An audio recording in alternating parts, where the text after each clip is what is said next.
Good morning on this Thursday. Wow, we're almost through the week. It's been a really wild ride once again, although yesterday it felt a little bit more calm. We've watched volatility getting depressed over the last couple of weeks, especially in the past week or so, getting back underneath that 20 level, actually getting into the 18s, the upper 18s. But when we look at the Dow yesterday, the Dow actually had an interesting end of the day, that final 30 minutes, actually. The Dow finished down 65 points. Why was it only 65 points? Well, because there was about a 150-point rally in the final 30 minutes or so. We talk about this end of day, and the movement that we see oftentimes can be in almost any sort of a size range, whether it's the final second half of the day, last hour of the day, 30 minutes, even 15 minutes. We've seen even shorter than that, but it had to recover to finish down 65. The NASDAQ, on the other hand, it just did not perform very well yesterday. As a matter of fact, down a little over 1%, down about almost 200 points, 177 points on the day for the NASDAQ. And that was getting beat up, getting pressed to the downside. Like I say, the Dow actually did get that late day rally or it would have been down somewhere in that 200-point range or thereabouts. So interesting. We watched the price of oil as it moved back up. It was trading right around 107, 108 throughout the session.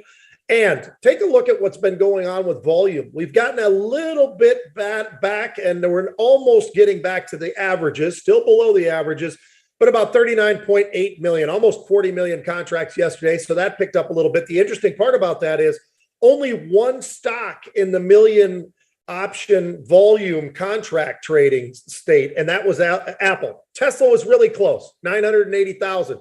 But not quite there. So gives you a little bit of an idea that there is a spread in which how it's being distributed a little bit better than it has in the past, where there's maybe 3 or 4 names that control maybe close to 4 million of the contracts trading. It was only Apple yesterday, 1.6 million contracts yesterday for Apple. The volatility index, well, is moving around a little bit, as I said, upper 18s, lower 20s, but call it around 1930 is about where we closed yesterday. The sectors that were moving, interesting, energy.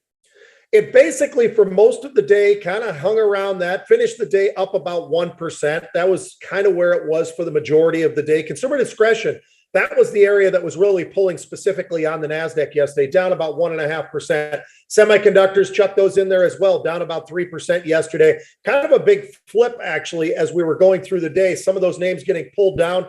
Micron, after those great earnings, it got up into the 80s, mid 80s, and then it started getting pulled back. And again, just had somebody on television just talking about Micron, as a matter of fact, talking about maybe earning as much as $10 this year with its stock trading just around, call it a little underneath 80. That's a very, very inexpensive PE. And that's exactly what this gentleman was discussing about. Consumer discretionary, yeah, down about 1.5%. You had technology, that was down about 1%. Financials, there's kind of a little bit of shifting around for financials. What was the leadership, though, yesterday? Not just Beta Energy, which it was. You had Phillips 66 and Valero and both marathons, both Marathon Oil and Petroleum. So we had a little bit of mixture there, but you had names like Lockheed Martin, you had United Health, you had Lululemon, which had an absolutely outstanding day, up nearly 10% yesterday following those earnings. Costco closed into the green, not huge, but closed in the green. Walmart had a pretty decent day yesterday, but there was a lot of areas of the market that were definitely getting pulled on. Some of the casino stocks, I looked over at Caesars, that was one of them. Qualcomm, Marvell, Applied Materials, NXPI, all of those kind of moving to the downside. We had PVH also. You had Datadog. You had Home Depot. Those financials with a little bit of that pull from Goldman Sachs and Visa and American Express. So that gives you a little bit of an idea on the broad sense. There was definitely some pulls to the downside yesterday, both in the Dow and the NASDAQ, and of course the S&P. So today, start off the day, we have jobless claims. 5-decade lows, 202,000 claims. They're expecting a little bit lower than that even, believe it or not, but still right around the area where they were projecting for those numbers. The pre-markets, Dow getting pulled a little bit, not much. It was actually not a lot of movement. Actually, you look over at the NASDAQ, it was positive by about 40 points. That has flipped as we've gone through this first hour of the day. It was down about 50 points last I looked. And the market itself, in terms of the Dow, been just getting pulled. It's been mostly in negative territory for most of the morning. And matter of fact, it went from being down about 20 points early in the pre-marks to down 200 points last I looked. We have crude oil starting to make a little bit of a move again. Got got some pullback overnight, down about 6%, was 101, then started moving up. Last I looked, trading right around 103, and it looked like it might be headed a little bit further to the upside than that. Look over at the 10-year, kind of hanging around. We've gotten higher than this, but hanging around well over 235 yesterday, right around those same kind of levels. We'll see. The yield spreads were a little bit tight. That was something everybody, of course, has been talking about and will continue to be talking about for a while now, inversions and all of that, and just how close these spreads have become. And if you listened yesterday as well, a lot of folks talking about what are some of the real curves that people are looking at, not just what folks on TV are talking about. What are the banks really talking about when they look at specific which month and or year that they're looking at when they're trying to decide what some of those curves really look like. And it was very interesting commentary. You might want to look up that. Bitcoin holding right around 47,000. It's really had a nice comeback over the last couple of weeks, kind of quietly, just kind of stair stepping to the upside.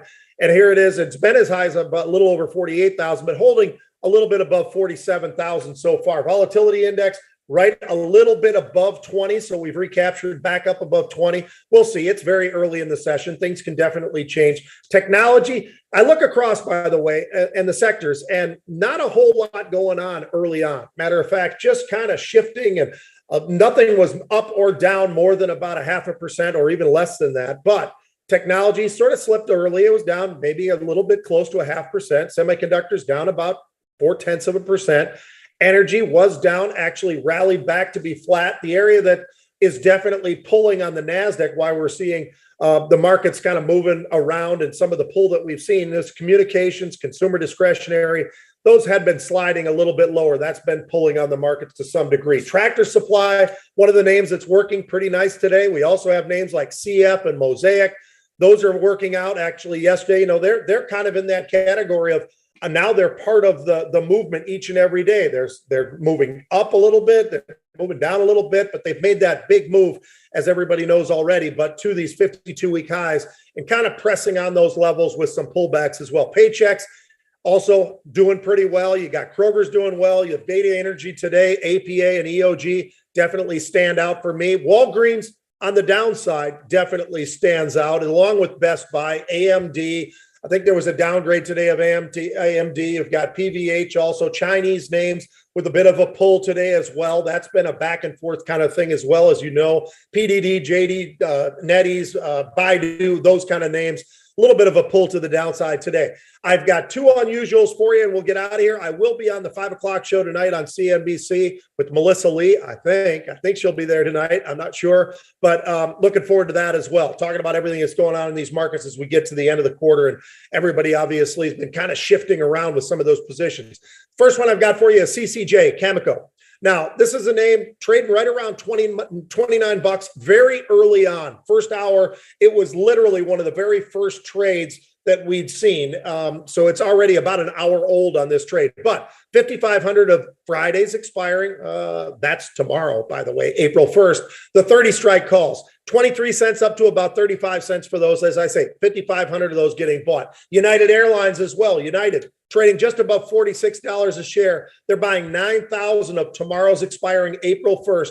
The 47 strike calls, 23 cents up to about 40 cents for those as well. So what are we seeing? We are seeing just about, not everything, but almost all of the unusual that we've seen in this first hour of trade. All of it, for the most part, has been April 1st expiring. So that's something to keep in mind. That's been the trend, as we know, very, very short term, people looking, but figuring the fact that we're fairly deep into the week on a Thursday and these are expiring tomorrow, that really is quite a statement. We'll be keeping an eye on those for sure. Really close eye. Again, tonight, you'll see me on the 5 o'clock show with the guys. Fast Money. Should be a lot of fun. Until then, have a great day of trading.